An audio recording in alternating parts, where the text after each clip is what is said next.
teman-teman semua. Perkenalkan, nama saya Alicia Chanai Tanjung, saya dari kelas 1010.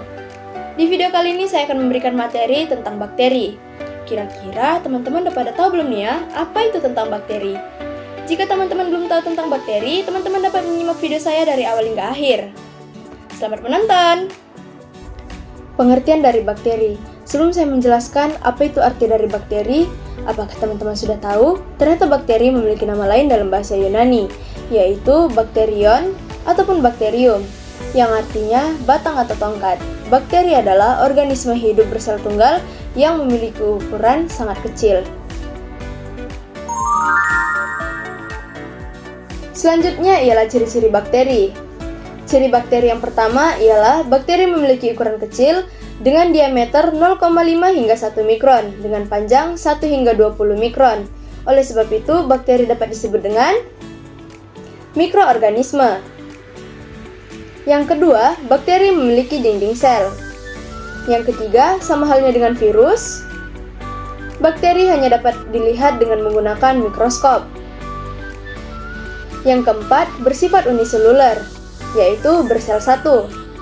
Yang kelima, prokariotik, tidak memiliki membran inti. Yang keenam, kosmopolit, habitatnya meliputi daerah yang luas. Yang ketujuh, bakteri hidup secara berkoloni ataupun soliter. Dan yang terakhir, beberapa jenis bakteri dapat membentuk endospora saat kondisi lingkungannya kurang menguntungkan. Selanjutnya ialah struktur bakteri. Struktur bakteri yang pertama ialah kapsul. Kapsul berupa lapisan lendir yang berbentuk padat dan tebal, yang tersusun dari polisakarida dan air. Kapsul juga memiliki fungsi. Yang pertama ialah sebagai alat perlindungan dan pertahanan, mencegah bakteri dari kekeringan, alat pelekat pada sel inang, dan sumber makanan bagi bakteri. Yang kedua, ada dinding sel. Dinding sel ini tersusun atas peptidoglikan, yaitu gabungan antara protein dan polisakarida. Dinding sel juga memiliki fungsi, yaitu sebagai pelindung dan pemberi bentuk pada bakteri. Lalu yang ketiga, ada lapisan plasma. Lapisan plasma ini merupakan lapisan tipis yang menyelubungi sel bakteri, terdiri dari lapisan fosfolipid dan protein. Fungsi membran plasma ini yang pertama sebagai tempat pembentukan mesosom, dan yang kedua mengatur pertukaran zat antara sel dan lingkungannya. Yang keempat, ada sitoplasma, berupa cairan tempat berada organel-organel sel bakteri yang mengandung asam nukleat, protein, lemak, dan karbohidrat. Fungsi dari sitoplasma yaitu pertama, tempat terjadinya reaksi metabolisme sel, dan yang kedua, tempat pembentukan sel bakteri. Yang kelima, ada ribosom, berupa butiran-butiran atau organel-organel yang tersebar di sitoplasma yang mengandung RNA. Fungsi dari ribosom tersendiri yaitu tempat sintesis protein. Lalu yang keenam dan yang ketujuh, ada nukleoid dan plasmid. Nukleoid adalah bagian dalam sel bakteri yang mengandung DNA utama dan materi genetik lainnya. Sedangkan plasmid, tambahan DNA yang membentuk lingkaran kecil. Yang kedelapan, ada flagela. Flagela merupakan alat gerak pada bakteri yang berbentuk batang ataupun spiral. Berdasarkan letaknya, flagela dibedakan menjadi 5. Yang pertama adalah atrik, yaitu tidak berflagela. Yang kedua, ada monotrik, mempunyai satu flagela di salah satu ujung selnya. Yang ketiga, ada lophotrik. Lophotrik ini mempunyai sekumpulan flagela di salah satu ujung selnya. Yang keempat, ada amfitrik, mempunyai flagela di kedua ujung selnya. Dan yang terakhir, yang kelima, ialah peritrik. Flagelanya terdapat di seluruh permukaan sel bakteri. Yang terakhir, ada pili. Pili berupa rambut halus yang menonjol pada dinding sel yang tersusun dari protein. Fungsi dari pili ialah alat pelekat saat bakteri melakukan konjugasi.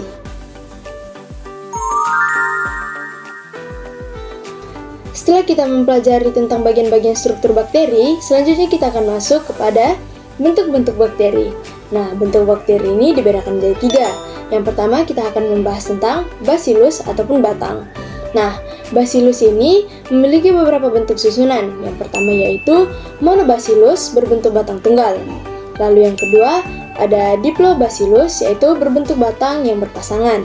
Yang ketiga, ada Streptobacillus, yaitu berbentuk batang yang tersusun seperti rantai. Dan yang terakhir ada Palisade, berbentuk batang yang bersusun berdampingan, bukan ujung ke ujung dan sebagiannya melekat. Lalu yang kedua, ada kokus ataupun bola. Nah, kokus ini memiliki beberapa bentuk bagian, yaitu yang pertama ada monokokus. Monokokus ini berbentuk bola tunggal. Yang kedua ada diplokokus. Diplokokus ini berbentuk bola berpasangan. Lalu yang ketiga ada sarcina. Sarcina ini adalah berbentuk bola yang berkelompok 4-4 seperti kubus. Lalu yang kelima ada streptococcus. Dia berbentuk bola yang berkelompok memanjang yang berbentuk rantai. Lalu, yang terakhir ada Staphylococcus. Staphylococcus ini adalah berbentuk bola yang berkoloni seperti buah anggur. Bentuk bakteri yang terakhir ataupun yang ketiga yaitu spirillum atau spiral. Nah, spirillum ini juga memiliki beberapa bentuk. Yang pertama ada spirillum, berbentuk spiral yang sempurna. Yang kedua ada vibrio, berbentuk spiral seperti koma. Dan yang terakhir ada spiroseta, berbentuk spiral yang terlihat lentur.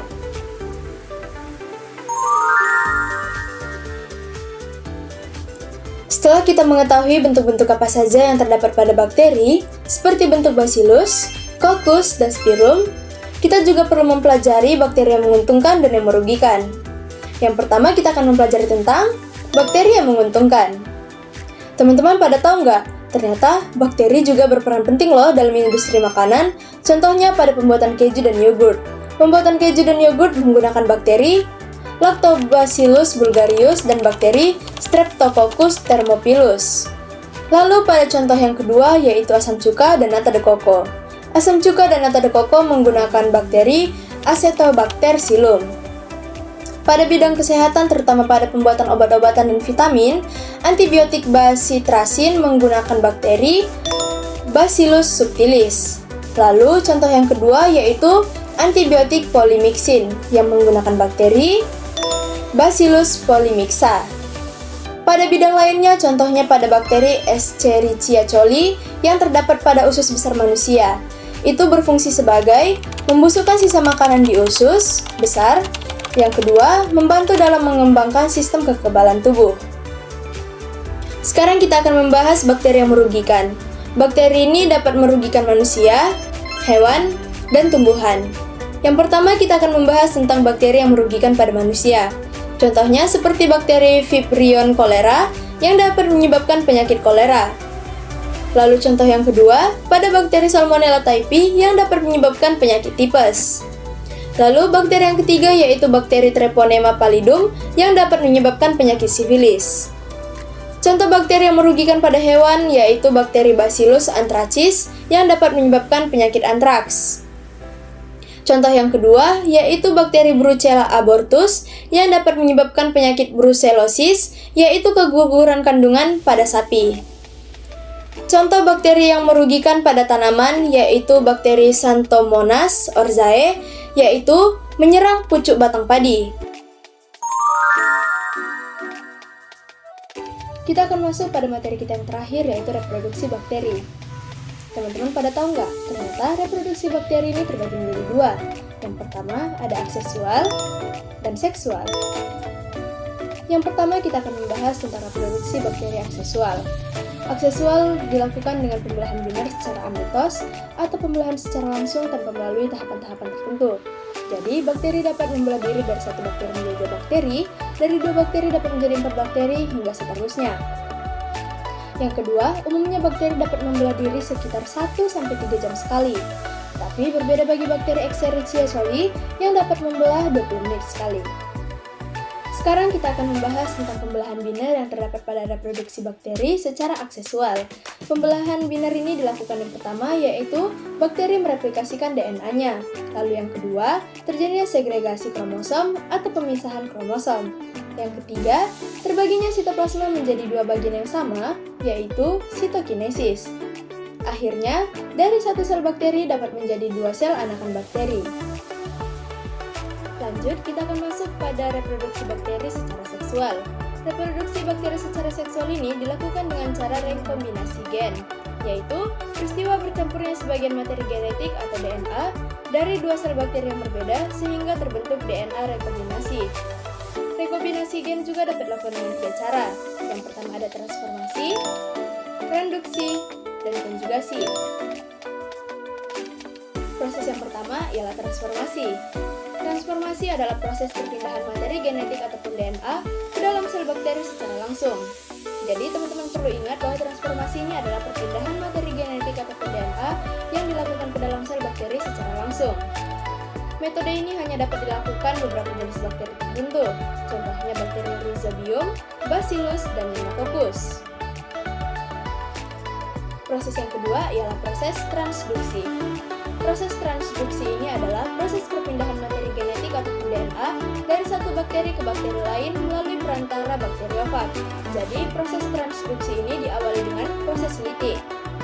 Perlu teman-teman ketahui, bakteriofag adalah virus yang menginfeksi bakteri. Proses yang terakhir ada proses konjugasi. Proses konjugasi ini adalah proses perpindahan materi genetik atau DNA secara kontak langsung antara sel bakteri yang berdekatan melalui jembatan konjugasi, yaitu struktur pili. Contoh bakteri yang melakukan proses konjugasi yang pertama ada bakteri Escherichia coli dan yang kedua ada Salmonella typhi. Sekian penjelasan yang dapat saya sampaikan kepada teman-teman semua tentang bakteri. Sekiranya teman-teman dapat mengerti dan memahami penjelasan yang saya sampaikan kepada teman-teman semua. Ketemu lagi di lain waktu. See you!